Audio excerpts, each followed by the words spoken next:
ndabihamya neza wakiriye Kristo ubwawe vyanka vyakundi utegereza guhinduka wamakiruka muzera utegereza guhinduka dufise uyundi mutumire azananye n'indirimbo zikaze gose naganda babwiye ati nukuri muri Yesu n'umunyenga n'ibintu biryoshe gose rero ngati kumwe n'umusore mwiza yoneka yuko aguwe neza muri Yesu babita gute so nitwa Frankie Edge bisiguma amajambo yose navuga ngo ni Frank God is hard iyo ibintu bikomeye iyo Edge iyo G isigura God hama iyo Edge isigura ni yo heart bisigura ngo tuvuze mu majambo make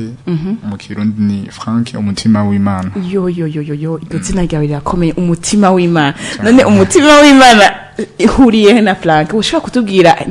ni kihe kintu gihuza Frank hamwe n'umutima w'Imana navuga yuko ngerageje kuvuga iryo zina mubwiye ngo ikintu gihuza Frank n'umutima w'Imana navuga yuko ubwanje nyene bavuga ngo ikivyawe ni Imana nayo ni Imana nyene uvuga mu karoro gatoya ikivyawe dutanze akaroro ikivyawe ni impene nyene navuga ngo ku bwa Kristo nawe nyene yazanye umutima w'Imana kuko kugira ngo aje kumusaraba atwigure twebwe ujyana umutima w'Imana yerekanye navuga yuko nanje ntibitangaje cyane ko afite umutima w'Imana amen Frank urajije kutubwira neza yuko ngo witwa Frank umutima w'Imana none turi mu kiganiro cacu gospel talent kandi ndagusaba ikintu kimwe muri Yesu turavibra ntituba dusinziriye Ibitiro byahetse kuramwitira uvibe kuko muri Yesu n'umunyengo rabizi cyane gose ego rero turi mu kiganiro cacu gospel talent kiba kuri Black FM tukaba tuzi yuko amatara mpwemu yaratanga ni menshi cyane mbega Frank nawe afise ingabiri ya navuga ngo jewe ambavu yo kuririmba natanguye gutamba cyane niyo ngabira nabona kumenga ndafise natanguye gutamba ndi umwana muto sana niga navuga yuko stage ya mbere nayuriye ko niga 3e primaire what 3e primaire mu gico gihe natamba profile nabwo natamba gospel naratamba nkanashika muhira abavyeyi bakanshwanira zaba ibintu bigoye cyane mugabo kubera yari impano yanje ncabuze yuko no munsi mvuye gutamba nkubitwa kandi ejo nkasubirayo nkagikide giti navuga rero kuva ico gihe mbandanya namba cyane mu makonsera atandukanye irame rero mu nyuma niho naca ndonka umuntu afise eglise asengeramo acambya kafisa abana nofasha gufasha ibintu byo gutamba ndagenda twavuganye yuko azoramo ibintu by'amahera kubera ko nari maze gushika muri ico kibanza cyasanga nanje nagiriyemo agakiza cyantangura gutamba gospel profile ndayiheba ntangura gutamba gospel niho umugwi MTC beshi basanzwe bazi abo nyene baririmba indirimbo mpimbaza Imana ego cyarambwira yuko bashaka yuko dukorana twotangura kuza turakorana nkaza ndabafasha ibintu byo gutamba so novuga yuko abantu benshi bari bamenyereye muri MTC ariko bari bamenyereye mu byo gutamba novuga mu nyuma narumva yuko umenga kuririmba ndabishoboye mugaje naryoherwa kubona uwundi umuntu ariko araririmba urumva wowe waryoherwa kubona umuntu aririmba nawe ukaca witambira nanze ngaca nitambira muga muri jewe ubwanje nari ndabishoboye narumva ko ndabishoboye kuko nashobora gushika muhira ashiramo instrumentale nkaririmba umwana muto nkumva kumenga nyene ndaryohewe ndabishoboye ubwanje rero mu nyuma niho navuga tumaze gukorana na MTC igihe kitari gito candagira niho muri natangura kumva kumenga ndabona yuko muri Kristo byose tuvyemerewe kandi muri jewe nanise wa mutima nyene w'Imana yo kumva yuko noshikana beshi kuri Kristo avuga ati yego nivyo hari abakunda gutamba kuko ico gihe maze kwinjira muri gospel muri dance avuga yuko hari abantu benshi nashikanye muri Kristo ndabicishije mu gutamba naragenda ahantu nkigisha umuntu akaryoherwa ingene ntamba ambwiye kugira tuze turakorana ko twohurira he namuha adresse yuko twohurira kuri eglise Wow. ko nanje nzi yuko ariho nafatiwe iwe benshi vraiment novuga yuko generation yanje barakiriye agakiza yo cyo ndabona yuko rero biri mu nzira ingabirano ishobora kugufasha kugira ngo ukore ibikorwa Imana ishaka dukore vya bikorwa Kristo nyene yakoze ndavuga ati kubwo kugira umutima w'Imana vraiment ifo yuko nagura Amen. ndavuga ati rero harageze yuko nayangabirano yo kuririmba ndayishira ku mugaragaro ndayishira habona navuga yuko natanguye kuririmba muri 2021 muri December naho nakoranye indirimbo ya mbere ndayikorana na Divine MTC aze kuyikora abantu baratangara cyane ko bari bazi kumenga inshoboye gutamba gusa ndavuga ati byose turavyemera n'abandi baca bambaza none uzocuheba gutamba ndababwira ati sinshobora guheba gutamba muri Kristo byose turavyemerewe navuga rero kugeza ubu ndashima Imana cyane kubera ko hari ibikorwa maze gukora kandi n'ubu hari benshi maze gushikana kuri Kristo hananguye kuririmba rero sikuvuga ngo gutamba ndabihevye wapa ahubwo nzobandanya kugira ngo ume nagura kuko hari benshi nafashije ubu nabo bafasha abandi kuko ijambo ry'Imana ryo ritubwira ngo novuga twe turafise vision tugira ko bivuga ngo gushikana mishaha kuri Kristo kuyubaka no kuyikomeza amen umaze guheza kuyikomeza nayo ukayirungika kushikana abandi kuri Kristo niyo vision rero umuntu afise novuga yuko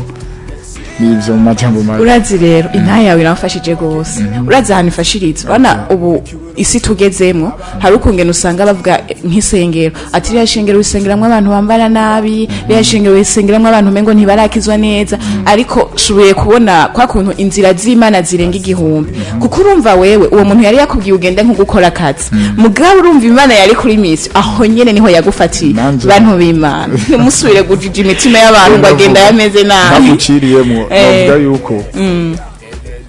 abantu benshi turahusha navuga yuko turahusha imishaha aho twoyikuye siho tugenda kuyironderera kubera ko bitangura gucira urubanza umuntu tubonye ingene yifata tubonye kuna ameze ariko navuga yuko na Kristo ubwiwe ntiyari yaje kurondera abagororotse yazanywe n'umunyavyaha navuga yuko rero ibi biradufasha cyane kuko abantu benshi kare wamucira urubanza utaze mu mutima wiwe kuko navuga ngo hari abantu benshi bitiranya agakiza hari abantu bashobora kubona umuntu akijijwe ko ari ujya yambara costume ujya yambara neza mugabo umuntu ukamucira urubanza kubera ko umubonye aberewe yambaye ukundi kuntu ukabona umenga wofatira cyane kuri bijya bintu yambaye ariko ntidufatire kuri bijya hakuru tuje kurondera imishaha yabo imishaha yabo umva uri kuravuga ivyo nyene naciye nihi gicapo ca eglise mu bisanzwe muri eglise hari hameze nko kwa muganga gusa itandukaniro riri kwa muganga no muri eglise nuko kwa muganga bataca bagira ikigo cyo kuza abagwayi babagumana siko ariko muri eglise ni kibanza cyo gukiriramwo hamumaze gukira mukaca muguma ngaho abakize mukaguma muvugana mugabe bidasigura yuko n'abagwayi baguma baza umva ntitwe dukwiye gutangara tubonye umugwayi kwa muganga merci beaucoup ego nuko nyene vero ico abantu bakwiye gutahura ego bakwiye gutahura ntitugume twihata ku bantu bamaze gukira ariko binashoboka je nibona nko mu gukora indirimbo narumvise yari kuri RFM bariko barabivuga bavuga yuko ngo je nkora indirimbo ngo muri boîte barashobora kuzivuza umuntu ndakurungikiye acambwira ngo ngo kubera iki ukora indirimbo ngo muri boîte bakazivuza ahubwo twaba dutomboye hariya nyene kubyo tuzokora indirimbo zijya zose zo muri boîte zijya bahora bavuza zitari z'Imana bazihagarika hakavugiramwe indirimbo bisigura yuko burya hari ijambo ry'Imana rivuga ngo ijambo ry'Imana ntiribora uko riza rimeze kose nimba rizana rije mu ndirimbo nimba riza hehe umuntu nibaze yuko naje ubwanje nagiye aho hantu ngiye kwigisha ngiye kurondera amafaranga nkuko ubundi yogenda muri boîte ukabivanye n'ivyo numvayo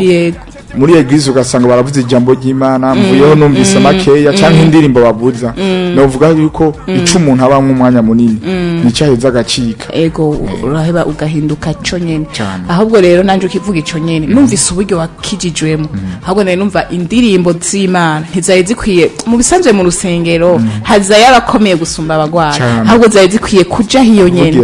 ico kintu n'abavuga ubutumwa bamenye yuko batazora bagenda bavuga ubutumwa ntibagume babubwira babandi nyene bisigura ngo je ikintu cyo mpamya neza nuko umuntu yamaze kwakira Yesu Kristo Yesu Kristo amaze kumwakira yakiriye ikintu kitazobora mu buzima bwiwe. Ico cyonyine kwakira uba wakiriye byose n'ubushobozi bwa byose uba wakiriye. Nuvuga yuko amaze kwakira ico kintu n'ubushobozi budasanzwe twizera neza ko mutamusubiza inyuma uko bizogenda kose nimba hariho kameremera ataraheba nizera neza yuko ategerezwa kuziheba kuko umuntu ubwiwe ntashobora kukubwira ngo heba kino kintu kuko nanje ndavyi yuko maze kwakira umwami Yesu hari ibyo nabandanije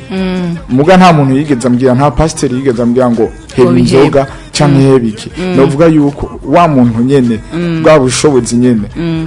nivuze yuko burya nyene wakiriye nubwo bishobora kukurongora ugagira rero abantu benshi baca bagomba kugenda kuvuga ubutumwa muri babandi nyene babuze ahubwo nibaze bavuga ubutumwa ico kintu no mu kabari je nayigeze no kugenda kuvuga ubutumwa mu kabari abantu bansanze bambwira ngo manzi tugurira inzoga nababwiye amahoro menshi abahe izo mushaka kabisa je wicanzanye ni kugira ngo ndababwire ubutumwa bwiza rero nico kintu dufise nico kintu umva yuko byose twobigirira ku buryo abantu bose bazomenya ukuri bikaba kwideganja ku buzima bwabo kuko ukuri ni Kristo iyo bamaze koronka Kristo muri bo ukuri bategerezwa kukumenya vyanka vyakunda numva ari ibintu bikomeye cyane kuko urumva iyo umuntu arose Kristo ni imbuto ababivye muri we iyo mbuto rero yategerezwa kwama ivyamwa donc birababaje cyane ko umuntu yokizwa akaca agomba kugumana nabajya abantu bakijijwe bonyene kuko bajya deja ni imbuto ariko vyari bisaba yuko tugenda muri bari abantu nabo bataramumenya imbuto tukazitera mu yego kandi ntuza kurondera muri bajya bamaze gukizwa ahubwo genda muri biga bibanza navyo birimwe abantu batamaze gukizwa kuko biragoye cyane yuko wogenda kuronderera no vuga ati abagwayi kenshi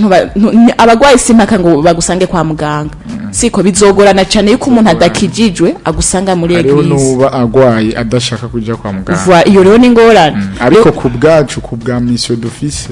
kubwo gukora nk'ico Kristo yasize atubwiye dukora nibaze yuko ni twebwe ubwacu tubakeneye cyane twogenda uretse ikintu kiryoshe ana iyo umuntu arungitswe muri mission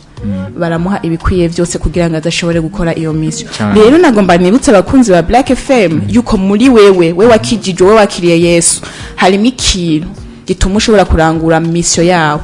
yo kuvuga ubutumwa yo kwamamaza ubutumwa ahantu hose yo wakiriye Yesu Kristo wakiriye byose wakiriye ijambo navuga yuko ariko ndabihamya neza nimba hari umuntu wabwiye ubutumwa ego kumusuiva nivyo kugenda kumuraba uwo hari ikintu kinini aba yamaze kurusha uriya muntu wundi utarabwira ubutumwa izera yuko rero nimba hari umuntu bumaze kubwira ubutumwa ego ujya no mu mwanya munini kurusha utarabwira ubutumwa genda bose tubabwire kuko ndazi neza ndabihamya neza wakiriye Kristo ubwawe vyanka vyakunda utegereza guhinduka wamakiruka muzera utegereza guhinduka kuko hari abantu bonye n'ubwawe novuga ngo tuba turiko turatumwanya ugashobora gusanga umuntu utanguye kumubwira kwereka wambaye uko kwereka ibimosho uko kwereka igizera uriko uratumwanya uko naho ushaka inkoni ntishobora kumuhindura erega burya ukubise inkoni iza gukubita ku mubiri ariko ikintu gituma yambara uko ni mpwemu yiwe bisigura ntuhangane n'umubiri wewe hangana niyo mpwemu ituma akora ivyo bintu rero abantu benshi naho nyene twihendera turaba ibintu bigaragara ujya muntu wagira amatenture ujya muntu amatatuage ariko tukibagira yuko sepa uyu mubiri w'inyuma utuma agira iyo tatuage ahubwo hari mpwemu muri we ituma agomba kugira iyo rero niyo yo guhangana nayo